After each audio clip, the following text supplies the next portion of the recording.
Samantha, how are you doing this afternoon? I'm doing well, thank you, and thank you for the invite. I appreciate it. I have a chart of my heat map if you want to take a look at that 2 hour intraday to see just how well the market is responding to what did Jim say? Tacos for lunch. So Yeah, I basically, the think, dollar, the dollar is definitely, I think, still percolating in a move higher on a swing time frame. Obviously, not intraday because of this headline risk to bears. Gold is getting a little bit of a bounce, but honestly, gold has been extremely oversold, so a little bounce wouldn't be a surprise at continuous contract 4,200. The Qs are having really an anemic bounce, if you ask me, SPY too, but it's the oil that has definitely come back in, crude underneath that 91 bucks. And yields are still very firm. The 10-year is still very firm at that 4.5% US 10-year. But it is the headline, right, that always interrupts the intraday flow. But big picture, I think we have higher dollar as a continued headwind for equities as we move past FOMC. yeah, I mean, we've had the inflation data this week largely coming in, warm to warmer than expected. Yesterday's CPI was warm, although not as bad as original fear. This morning, similarly, was the composition of the Fed is moved in a Warsh.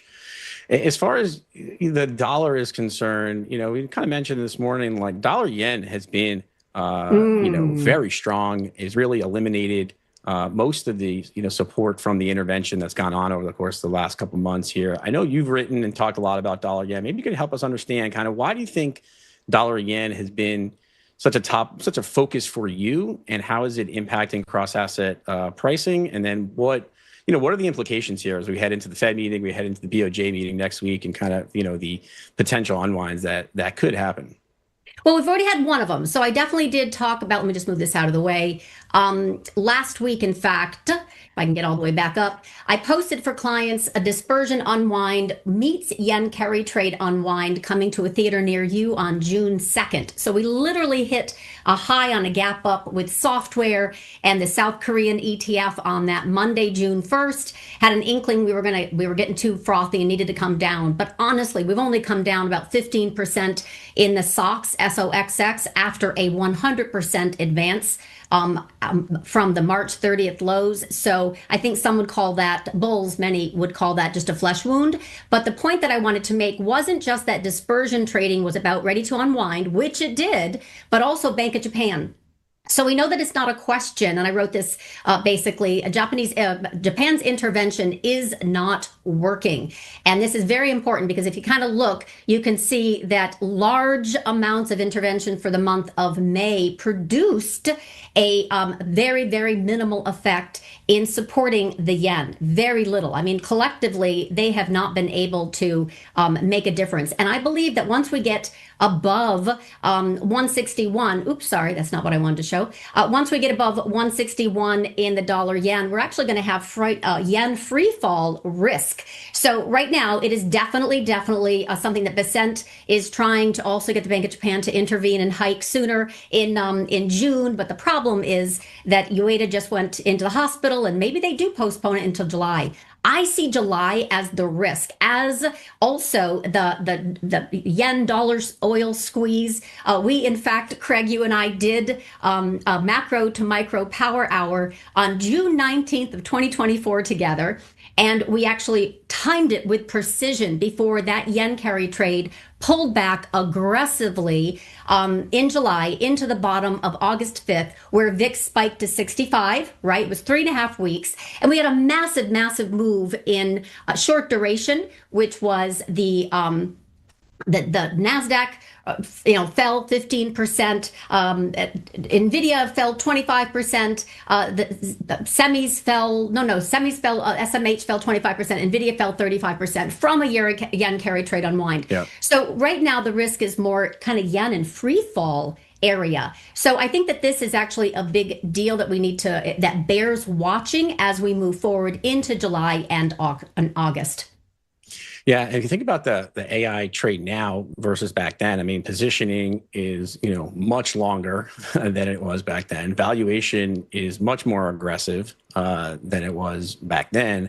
And now I'm curious because now we've seen over the course of the last few weeks now the equity issuance supply story has changed, right? Google hitting the bid last week, rumors of potentially Meta coming to market. Oracle has announced more equity raise, SMCI with an equity raise, and then tomorrow, SpaceX, and then the coming weeks, OpenAI, Anthropic, equity supply issuance. How does that impact your view here on this tech trade and potential unwind, and how are you playing it? Two things. First, this was also the part of the warning on June 2nd, because timing a dispersion unwind can be a little tricky. Obviously, semis were very extended from their mean of very much 73% above their 200-day, for example. Correlation maps were off the chart. RSI was off the charts for these memory plays. There were a lot of things that basically gut traders can say, wait a minute, we've gone too far, too fast. McGilligan saying 10 stocks responsible for 70% of the S&P rally off the lows of that, mostly semis.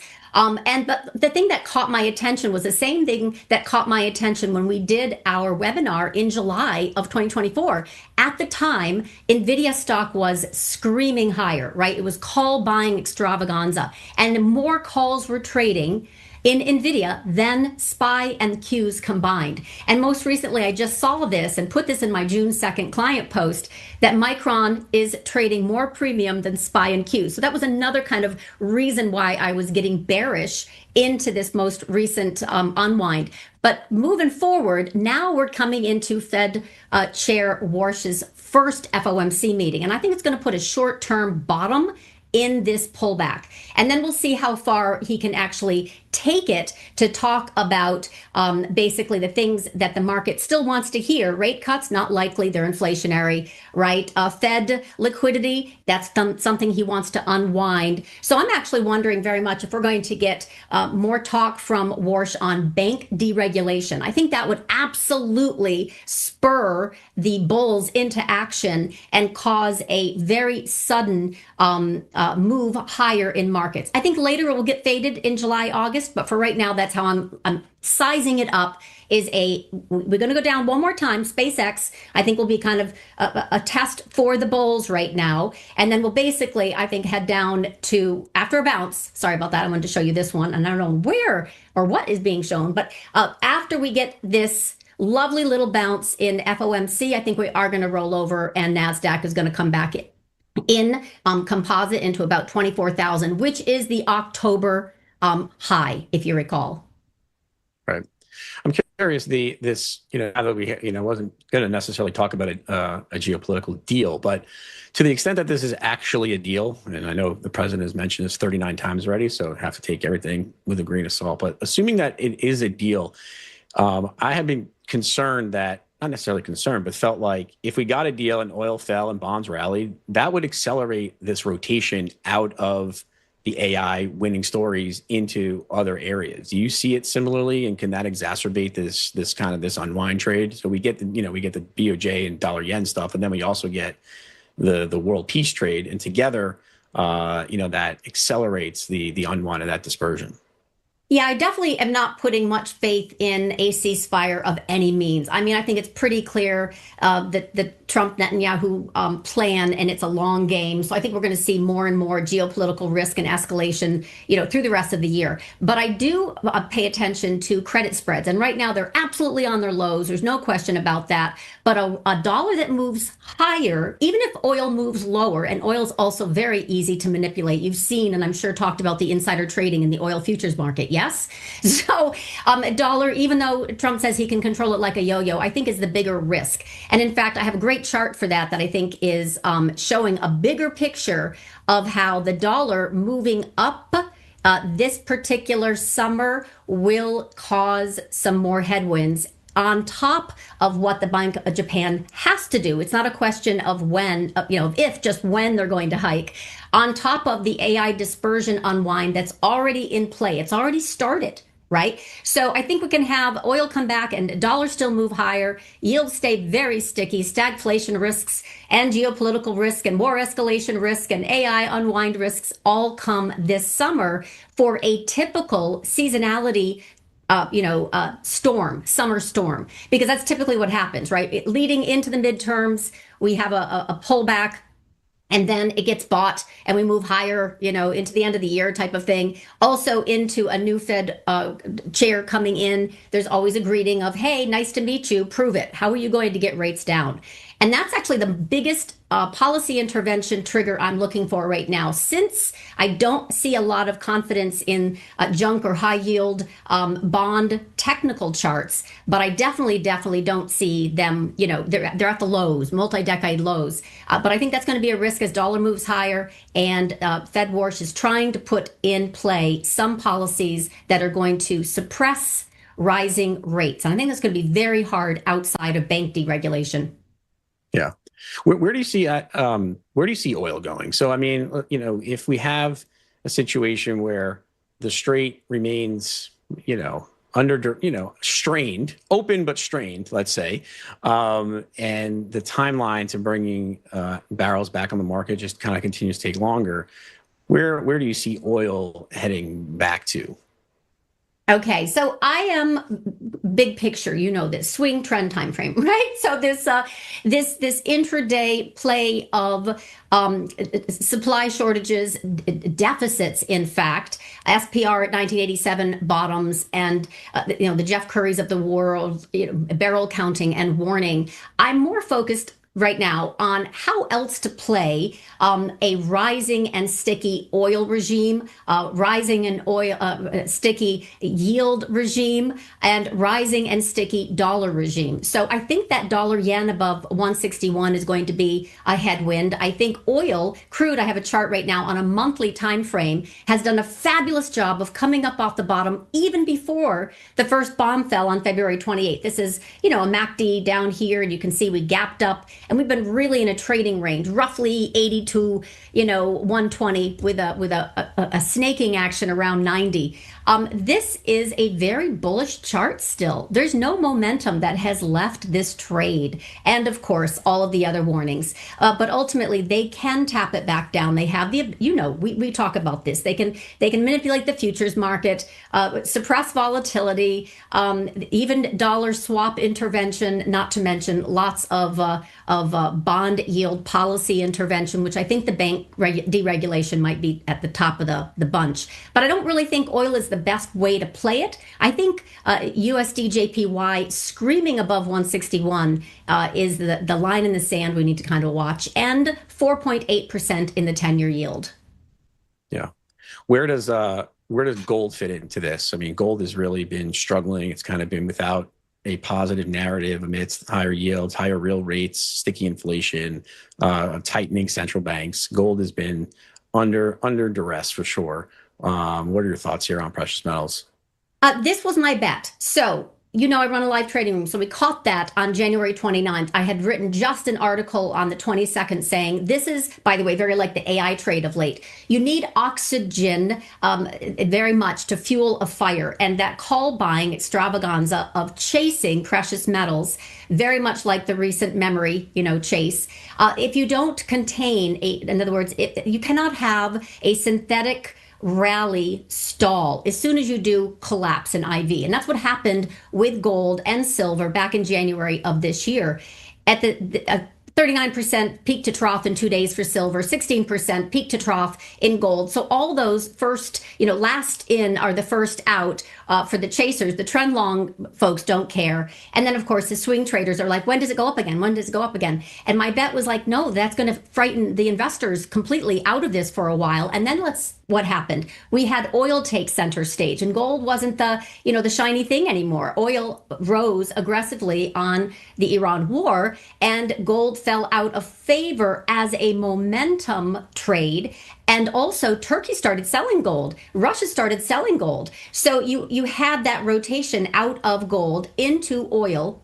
And now it came down to the bottom of this channel, which I'm showing you here, continuous contract, and where 4,200 would have been a good place for it to stop, but it didn't. It overshot. So I actually think this is out of favor until about 3,500. It will base and then we'll start to move higher. That would be buy with both hands kind of thing. I know you're bullish gold, and so am I. Big picture. In fact, you were early in that trade in November of 2023. I remember. The rest of us had to wait, until like spring of 2024. But this is a big momentum fade that needs time to repair. So I think Q3 is going to be a better time for precious metals. And also the fact that miners in particular, I don't care what it is, palladium, platinum, what have you, the cost of energy is 40% of gold and silver miner production. And it's extremely high, even if the underlying is very profitable. Miners are doing great. I'm still bullish big picture, this whole sector, but on a trend basis. On a swing basis, I don't think we're going to go anywhere fast until about Q3. Right.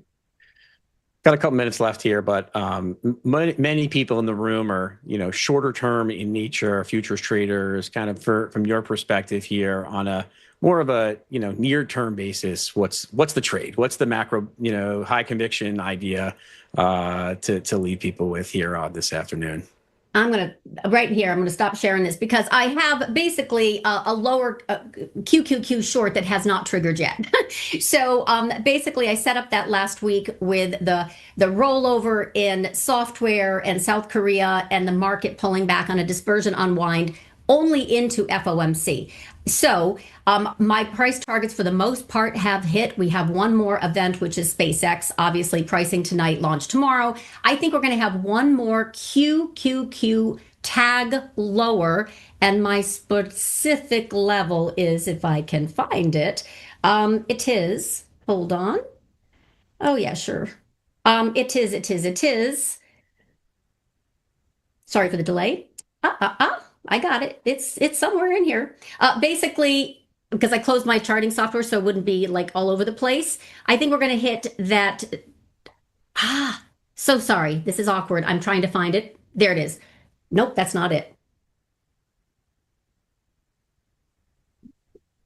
I just posted this for clients too, and I cannot find it, and I closed off my software. Anyway, we've got to take a look at the gap fill that we have yet to hit, which is coming in for last month, and it's right around the 55-day EMA. So I think that's going to be the next target, that we actually have one more QQQ short target to hit, and then we can bounce after FOMC. We could bounce actually pretty aggressively before we roll over again in July, August. Yeah, it looks like there's a gap fill on May 6th around 682 or Thank you. Yeah, in that range there too. So, but yeah, SpaceX tomorrow. I mean, go looking back at IPOs over history, whether it was Blackstone in 2007 or Glencore in 2011, these typically are sign of the times here. I mean, do you sense that the culmination, this SpaceX, Anthropic, OpenAI, this is the top of the story here for AI, or what's your bet on that? Yeah, ironically, that's one of the things that I had an end of year interview with Market Watch, and I gave an 8,200 price target for this year, which was extremely high. But the whole idea was that, and not in a straight line, obviously, but the whole idea around that was this was the top case, because of these three mega IPOs, that the market would not be allowed to go down, precipitously until they extract their exit liquidity. So basically, even if we pull back this summer, which I'm seeing July and August weakness, even this little pullback that we've had for the past 2 weeks, I can still see the manipulation of it higher into the Anthropic and OpenAI IPOs in that October timeframe. Yes. Right. All right. This was fun.